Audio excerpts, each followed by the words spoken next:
Big Ben's famous clock will appear in time for it to do its most important yearly activity, marking the start of the new year for thousands of people on London streets and millions more watching on television.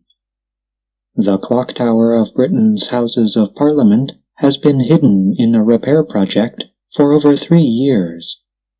Hundreds of workers are involved in the effort to fix the structure built in 1859. Nick Sturge, project manager for Sir Robert McAlpine's Special Projects, said removing the scaffolding was an important step in the $107 million project. Scaffolding is a movable structure on which workers stand or sit while working high above the ground. By New Year, people will start to see a big difference. They'll start to get their tower back, he said.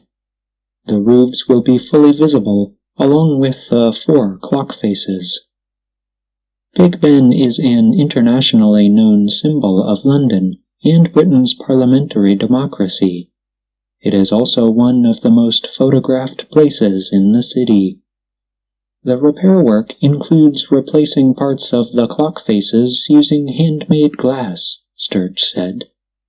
The dial's hands, numbers, and other details have been repainted bright blue rather than the black long familiar to Londoners.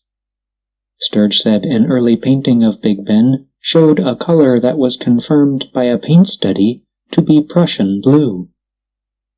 Sturge said, "When you stand on the street, it's a really nice nod to the past, meaning a recognition of the building's history. The symbols of the 4 parts of the United Kingdom, the thistle, shamrock, leek, and rose, have also been repainted in the colors from the first design of the tower." The building was called the Clock Tower until 2012, when officials renamed it the Elizabeth Tower in honor of Britain's Queen. The tower's Great Bell, or Big Ben, marks the turning of the year with 12 strikes. That will be powered by an electric motor January 1st. Alex Jeffrey, one of 3 clockmakers at the Palace of Westminster, said the clock had been transported to Cumbria, in northwestern England, to be taken apart and put back together. It was a big job. To give you an example, one of the hands weighs about 305 kilograms, he said. The clock's minute hand, he added, is about 4.3 meters long. The one dial showing the time when the scaffolding comes down is electric-driven, but starting in the spring, the gravity-powered clock will operate all 4 dials as first designed. It is famously accurate, Jeffrey said.